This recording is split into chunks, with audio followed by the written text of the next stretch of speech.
ESPN2. It is so nasty to watch it, and it's so uncomfortable to watch it. He almost like bangs his chin slash front of his face on the ground, pops back up, and then is like out for a second or two.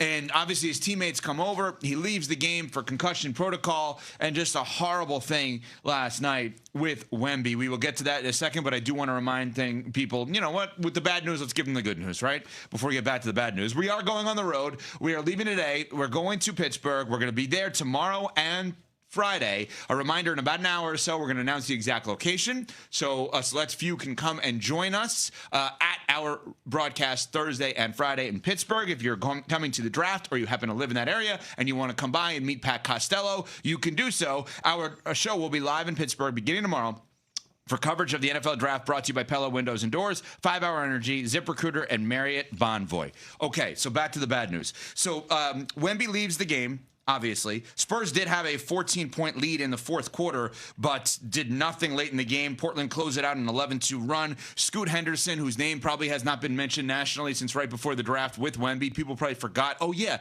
he was the guy, G League Ignite, that was going to maybe go one ahead of Wemby. He was awesome. And he was awesome last night with 30 points. But Wemby is the story. So let me give you the information. Under the league's concussion protocol guidelines, a player cannot return to full participation for 48 hours. That would be Thursday night. After the time of injury, but can resume gradual activity after 24 hours as long as symptoms don't worsen. So that would be tonight. Then the player must hit several benchmarks while being symptom-free before he is cleared to play. He'll then require clearance from the team doctor in consultation with the league protocol director. Game 3 is Friday night in Portland. Game 4 is Sunday afternoon. Initial reactions to the horrific injury last night, and is there a chance he plays this weekend? I mean, there could be a chance, but we all saw the video. He really injured himself here. And I hope that they are taking player safety seriously in this instance. Obviously, Victor Wembanyama is a force. You don't want to go out there and compete without him. But I really hope that that the Spurs, that the NBA are taking this seriously, and that he is not being pushed to play before he should be. And mind you, like you said, Ev, the Spurs looked like they were going to win that game last night, even without Wemby. They had that 14-point lead early in the fourth quarter. Obviously, the offense stagnated after that, and Portland did a good job defensively holding San Antonio without anything for the final 3 minutes and change down the stretch there. But I don't think he's going to play in the next game, nor should he. He should really take this seriously. Yeah, I think San Antonio has got a really tough decision to make, whether or not they slow roll it versus trying to seize the opportunity that they have being the 2 seed in the Western Conference and potentially not having to match up with the Thunder until you get to the conference finals. It's a hell of a position that they're in, and it's a call that I wouldn't want to make. This is dicey because you're weighing the here and now with your best player, the youngest defensive player of the year ever, a guy that's going to finish top 3 in MVP voting, a guy that has been on the record saying that he wants to win as much as he can, as soon as he can. You're weighting that versus the next 15 to 20 years with your franchise. I don't want to make that call. That's tough. Somebody's going to make it. This is going to go above Mitch Johnson. Head coach. This is probably going to go above Brian Wright. This is an ownership decision when it comes to You're whether even saying once he's cleared, yes, that they would be hesitant. Yes. I mean, this is an ownership decision, because here's the thing that people are realizing more and more when it comes to concussion science and brain injury science. Once you get one, it makes you more susceptible to the next one. Mm-hmm. And this is playoff style basketball. There's going to be the inherent physicality. There's going to be intensity. And here's what every player in the NBA knows. We can't play the vertical game with Wemby. He's 7'5". The only chance that we have to be able to stop him is to be overly physical with him.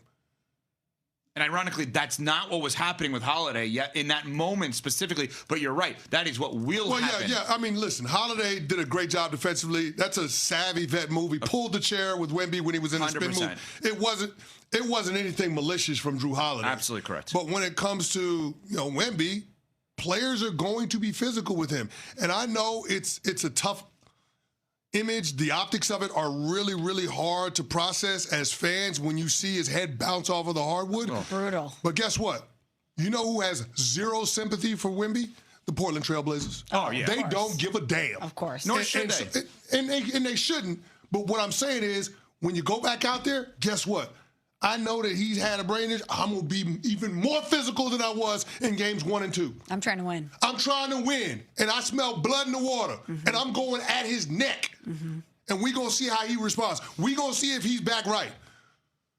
We're going to check his temperature. And by the way, and I'm not saying that they're wrong for doing it, because as a player in the NFL, that's what we did. Guy got an injury, he on the injury report. We're going to see if he's well. That's what the Portland Trailblazers are going to do if Wemby's back out there in Game 3 and beyond in this series.